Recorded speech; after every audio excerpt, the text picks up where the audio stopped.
Hello students, welcome back. आज एक बार पुनः हम लोग अध्ययन कर रहे हैं भारत के राष्ट्रपति के संदर्भ में। आज का अध्ययन का विषय होगा राष्ट्रपति का कार्यकाल। भारत का राष्ट्रपति कितने टेन्योर के लिए पद स्थापित होता है, राष्ट्रपति का कार्यकाल क्या होता है, यानी हम लोग अध्ययन करेंगे उस अवधि को लेकर जिस दौरान कोई राष्ट्रपति अपने पद पर बना रहता है। तो राष्ट्रपति का जो कार्यकाल है, सामान्य रूप से यदि उसका अध्ययन किया जाए तो राष्ट्रपति का ऐसा कार्यकाल सामान्यतः 5 वर्ष निर्धारित है। यानी कोई राष्ट्रपति अपने 5 वर्षीय कार्यकाल तक पद पर बना रहता है। तो राष्ट्रपति का जो टेन्योर है, उसका जो कार्यकाल है, हमें उसकी गणना के बारे में पता होना चाहिए। राष्ट्रपति के कार्यकाल की गणना उसके द्वारा पदभार ग्रहण करने की तिथि से लेकर और अधिकतम 5 वर्ष तक निर्धारित है। यानी कोई राष्ट्रपति जिस तिथि को पदस्थापित होता है, उस तिथि से उसके कार्यकाल की गणना होती है और अधिकतम 5 वर्ष तक वह अपने इस पद को धारण किए रह सकता है। अब यहाँ पर थोड़ा समझना होगा, क्योंकि भारत का राष्ट्रपति भारत का राष्ट्राध्यक्ष है और राष्ट्राध्यक्ष का पद कभी भी रिक्त नहीं होना चाहिए।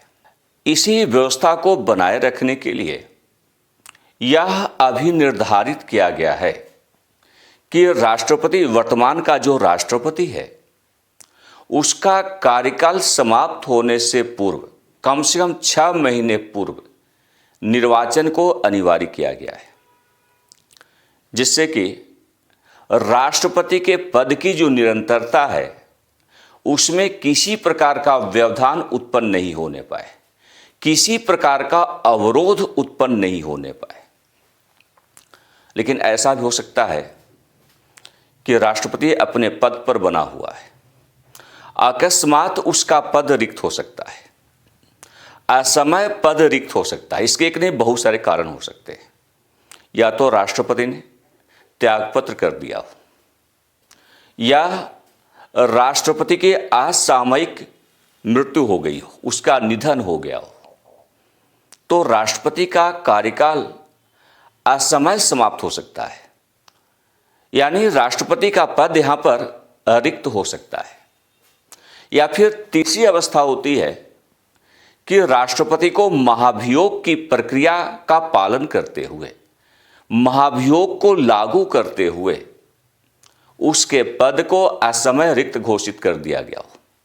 यानी जब राष्ट्रपति पर महाभियोग लागू होता है तो राष्ट्रपति को तत्काल प्रभाव से त्यागपत्र देकर पद मुक्त होना पड़ता है। यानी ये 3 ऐसी परिस्थितियां हैं। एक चौथी परिस्थिति हो सकती है कि राष्ट्रपति, हमारा राष्ट्रपति जो है वह शारीरिक रूप से अक्षम हो गया हो, वह अब कार्य करने की स्थिति में नहीं है। तो ये कुछ महत्वपूर्ण कारण है जिसके आधार पर राष्ट्रपति का पद असमय रिक्त हो सकता है। अब यहां पर असमय रिक्त होना ये एक दुर्लभतम स्थिति होती है। जबकि मैंने कहा कि भारत का राष्ट्रपति भारत का राष्ट्राध्यक्ष है, राष्ट्र प्रमुख है, उसके पद निरंतर बने रहने चाहिए, असमय पद रिक्ति नहीं होनी चाहिए। लेकिन होने को तो कोई जानता नहीं। कुछ परिस्थितियां उत्पन्न हो सकती हैं, जैसे हमने कहा कि राष्ट्रपति की असामयिक निधन हो गया हो, राष्ट्रपति की मृत्यु हो गई हो, पद रिक्त हो जाएगा, असमय पद रिक्त हो जाएगा।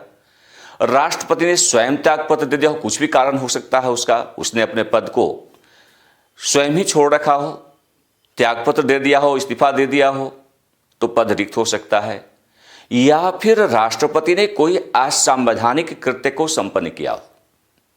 ये तमाम परिस्थितियां हैं।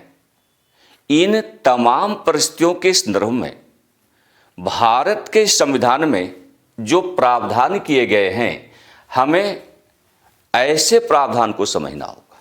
उसके पद की निरंतरता के बारे में हम लोग चर्चा करेंगे। लेकिन थोड़ा सा आप समझिएगा, चर्चा मैं कर रहा हूं कि सपोज दैट भारत का राष्ट्रपति त्यागपत्र दे रहा हो। एक बड़ा प्रश्न यहां पर उत्पन्न होता है, चूंकि वो महामहिम है, भारत के राष्ट्राध्यक्ष के पद को सुशोभित कर रहे हैं, तो ऐसे में यह प्रश्न उठना लाजिमी है कि राष्ट्रपति अपना त्यागपत्र किसे देगा। इस संदर्भ में हमें समझने की आवश्यकता है कि भारत का राष्ट्रपति अपना त्यागपत्र उपराष्ट्रपति को प्रदान करता है। जब भी राष्ट्रपति को अपना पद त्याग करना होता है, त्यागपत्र देना होता है, तो वह अपना त्यागपत्र भारत के उपराष्ट्रपति को प्रस्तुत करता है। भारत के उपराष्ट्रपति को त्यागपत्र देकर राष्ट्रपति किसी भी समय पद मुक्त हो सकता है और वहीं से उसका कार्यकाल समाप्त हो जाएगा। तो 2-3 बातों को ध्यान रखने की आवश्यकता है कि राष्ट्रपति का जो कार्यकाल है वो 5 वर्षीय प्रकार का है। कार्यकाल की गणना उसके द्वारा पदभार ग्रहण करने की तिथि से लेकर की जाती है। अधिकतम कार्यकाल 5 वर्ष का है और सबसे अहम कि वह किसी भी वक्त पद त्याग कर पद मुक्त हो सकता है। ऐसा त्यागपत्र वह भारत के उपराष्ट्रपति को प्रदान कर सकता है, उसे ही प्रदान करने की आवश्यकता होती है। तो राष्ट्रपति अपना त्यागपत्र भारत के उपराष्ट्रपति को प्रस्तुत करता है और यदि राष्ट्रपति का असामयिक निधन हो गया हो तो यहां पर भी असमय पद रिक्ति संभव है।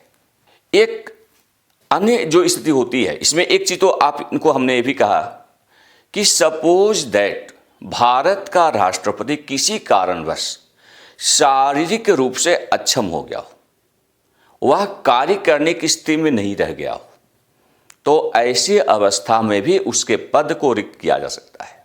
या फिर ऐसा भी हो सकता है कि राष्ट्रपति ने कोई असंवैधानिक कृत्य को संपन्न किया हो, कोई ऐसा कार्य किया हो जो संविधान की व्यवस्था के अनुरूप नहीं है, संविधान का अतिक्रमण किया हो, तो राष्ट्रपति को महाभियोग, संसद में महाभियोग संबंधी संकल्प लाकर उसे असामयिक पद विमुक्ति प्रदान की जा सकती है।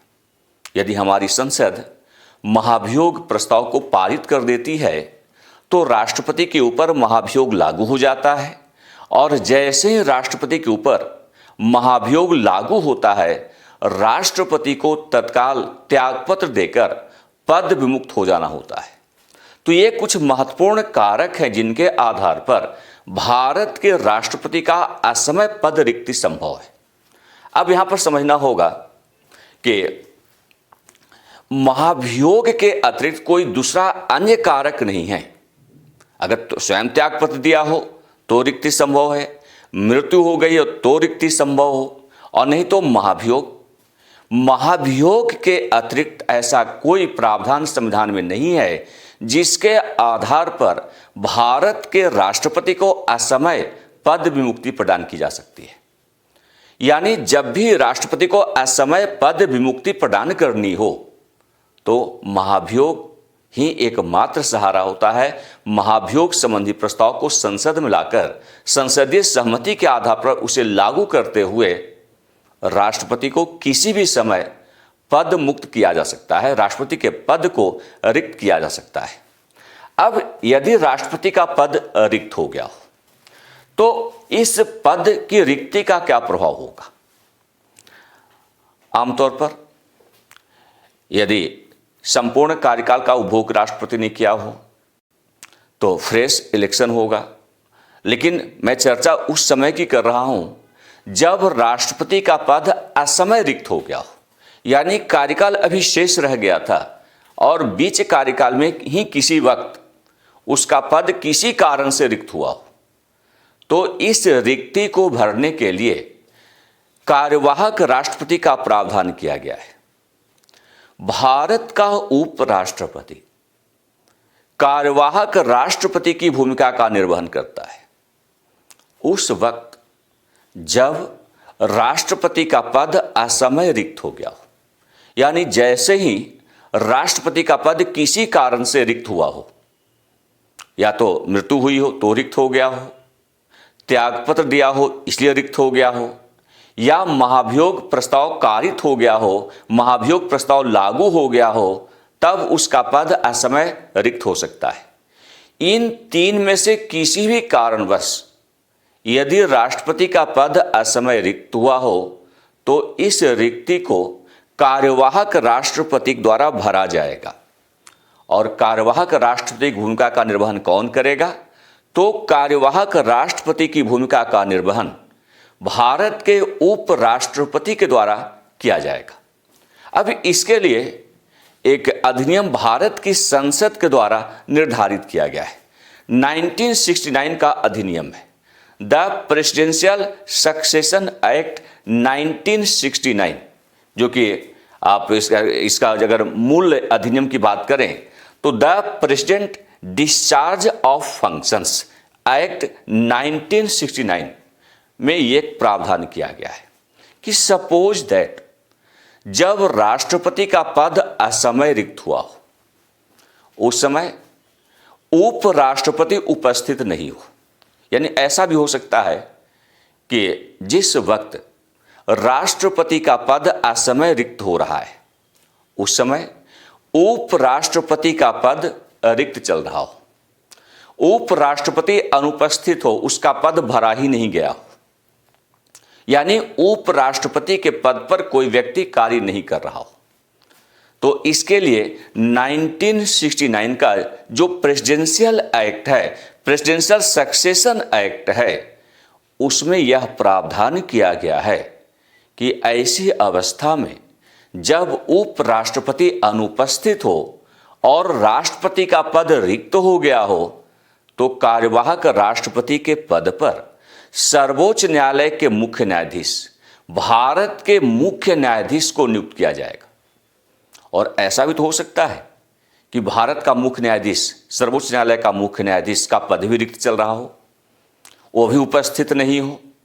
तो ऐसी अवस्था में सर्वोच्च न्यायालय का वरिष्ठतम न्यायाधीश कार्यवाहक राष्ट्रपति की भूमिका का निर्वहन करेगा। तो एक मान्य व्यवस्था का निर्धारण किया गया है और ये प्रावधान क्या है कि क्रम से समझिएगा कि यदि राष्ट्रपति का पद असमय रिक्त हो गया हो तो सबसे पहले कार्यवाहक राष्ट्रपति के पद को भरने का अधिकार भारत के उपराष्ट्रपति के पास है। और यदि उपराष्ट्रपति उपस्थित नहीं है, उसका पद ही रिक्त चल रहा हो, तो ऐसी अवस्था में भारत का मुख्य न्यायाधीश कार्यवाहक राष्ट्रपति की भूमिका का निर्वहन करेगा।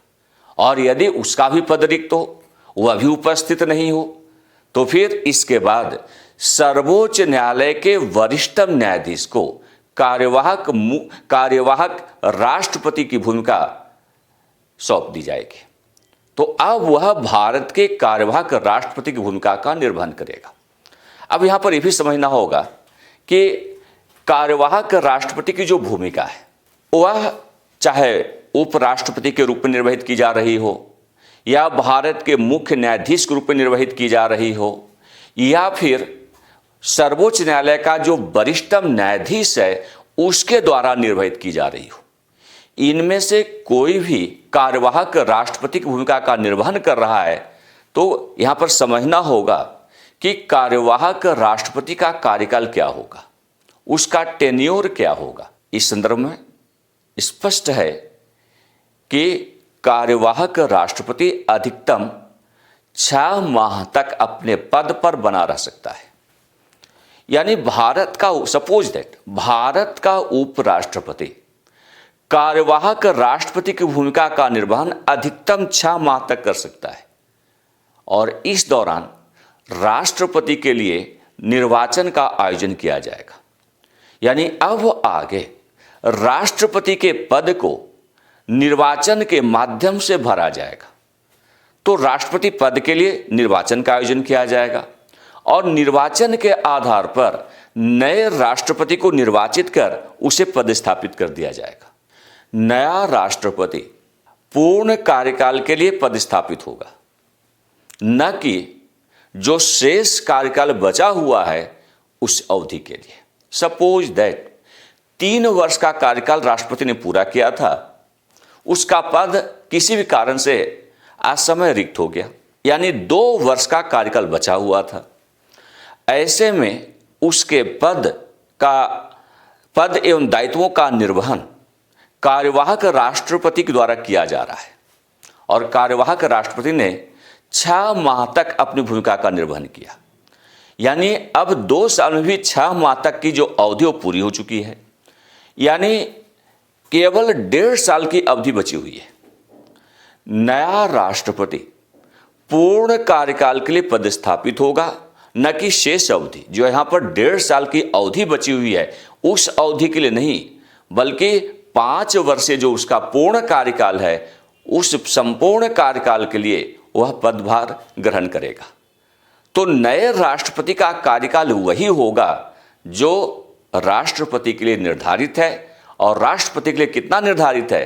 तो राष्ट्रपति का जो कार्यकाल है वो 5 वर्षीय प्रकार का है, सामान्यतः 5 वर्षीय प्रकार का है। तो नया राष्ट्रपति 5 वर्षों के लिए इस पदभार को ग्रहण करेगा। इसकी पदावधि 5 वर्ष तक बनी रहेगी। तो इस प्रकार आपने अध्ययन किया कि भारत के राष्ट्रपति का कार्यकाल क्या होता है और राष्ट्रपति के कार्य अवधि के संदर्भ में यदि असमय उसकी रिक्ति होती है तो रिक्ति के आधार पर रिक्ति के दौरान उसके पद को किस रूप में भरा जाएगा, इन तमाम बातों के बारे में आप सबने अध्ययन किया। यहाँ पर एक बात आई है महाभियोग को लेकर, तो हम लोग नेक्स्ट क्लास में इस बात पर चर्चा करेंगे कि राष्ट्रपति के ऊपर महाभियोग किस रूप में लागू किया जाता है, महाभियोग की संपूर्ण प्रक्रिया क्या होती है, इसे समझने का प्रयास नेक्स्ट क्लास में किया जाएगा। तब तक के लिए आप सबको बहुत बहुत धन्यवाद।